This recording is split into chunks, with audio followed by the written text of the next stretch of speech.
etong kay Clyden, mas nakikilala mo siya, mas nakikita mo yung kung anong klase ng tao sa POV niya pag sa dulo.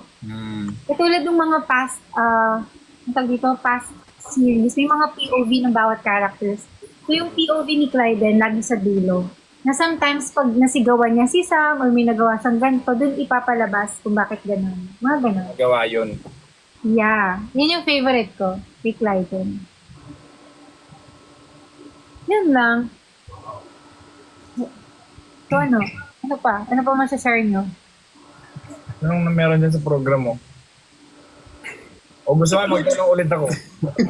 Stop na! Masyado ka nang nagiging reporter ka ba? Ang tahimik daw ni Abby. Abby, mag-share ka nga. Anong share ko? So, Share mo pala yung experience mo. Share mo yung experience mo shooting and portraying the role of Naomi. Kasi mahirap yung role. okay. Like shooting. Honestly, nahihirapan ako sa kanya. Because parang, the reason also why ayoko siyang panoorin, parang ang depressing, di ba, ng character niya. Sabi ko, natatakot ako, baka ayoko siyang madala. Yeah. Kasi nakakadala yun, ha? I mean, lalo pag kapag like hindi ka mentally ready or parang, yun. Yeah. Yun nga, parang nabibigatan nga akong i-portray siya minsan kay Naomi. Pero palakpakan natin si Abby, guys. Nagagawa niya yung role na Good job! maganda kahit Thank you.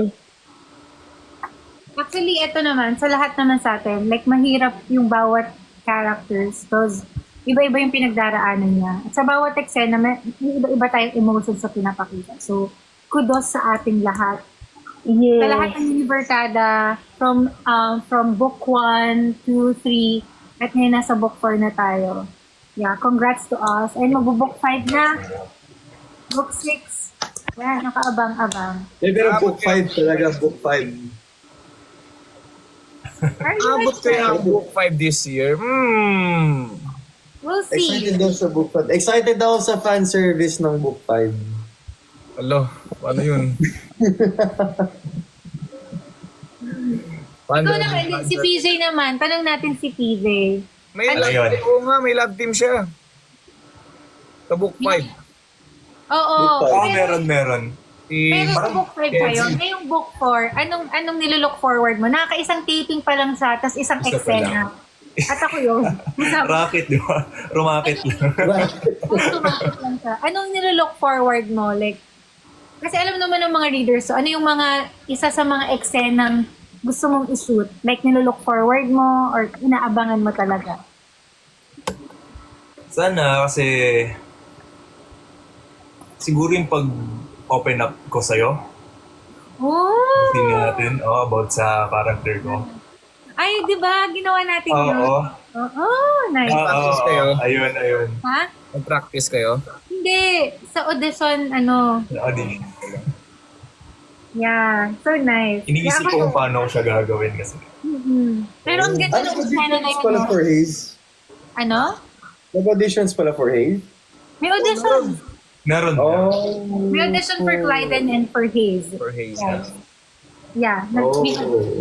So, si PJ isa doon. Ano? Ha? Si PJ yung isa sa mga nag-audition for Haze. Oo. Sino ba? Ayun ko sasabihin.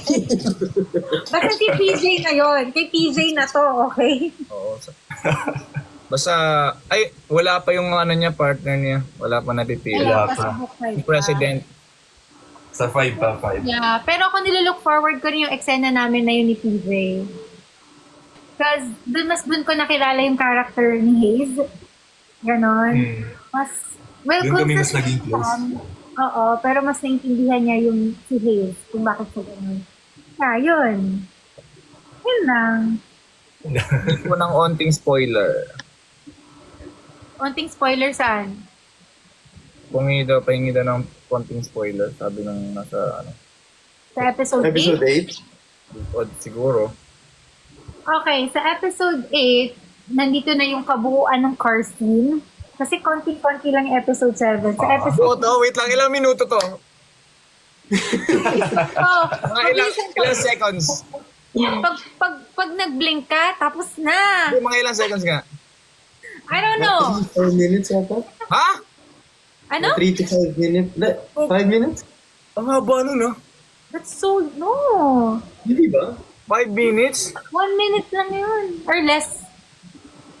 Uy, Ne. hindi. So sinasabi mo mabilis si Lance. Hindi, joke lang. Next question. Oh. It's not funny eh. Baka may isipin na naman yung mga tao, guys. Ayan, guys, wala. Ano lang to, fan service. It's pure work, guys. Ilayo po natin yung personal sa work. Yun lang po. Salamat po. Okay. Lagi ko sinasabi sa kanila, baka ma-fall kayo sa mga lab team niya. Pero wala namang mali doon if ever mangyari yan. Kasi alam mo ba't sinasabi ni Wilbert yan? Kasi na-fall ka na ba? Gawa. Parang ano? Pwede ka ba naranasan mo, Gaw? Ha? Naranasan niya na. Book 3 Oh, nararanasan kasi mo ba kailan ngayon? siya pumasok? Book 3. Naranasan niya lang ma-fall, sir. Back to you. I will not stop, Wilbert, kasi hindi ka tumitigil. Okay. Wala. Nagkaasaran lang ako. Yan. Tapos ano pang spoiler for episode 8? Yun nga, yung car scene, yung kabuuan ng car scene. Ito na yung kay Arken, pati kay Clyden, na hindi kita kilala, ganon. Yeah. Super laugh trip nun, guys. Guys, meron lang akong ano doon, ha. Spoil lang, syempre, alam niyo naman ako may mga adlib. Tapos dinagdagan din ni Derek, ha. So, baka lang mabigla kayo sa mga gusto na yun. Yeah. Ganun naman pag-adaptation. Like, syempre, true pa rin tayo sa libro, pero magdagdag tayo ng sarili nating, di ba? Pero syempre, pinaglaban ko yung line, ha, na hindi talaga baguhin, di ba? Yeah, oo naman. Okay. Ang sunod pa na eksena ay, what else? Yung pag-aaway ni Celine, yung mommy ni Sam, pati ni Sam. Bangayan ko at Miss Clau. So yun, napapanood nyo. And yung bangayan ng aaway na ni Clyden pati ng family niya, like yung brother niya sa Charles.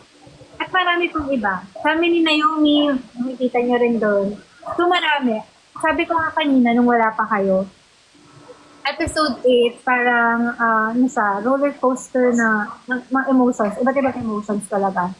Like, una, papakiligin ka, tapos iba yung mapifeel mo sa car scene.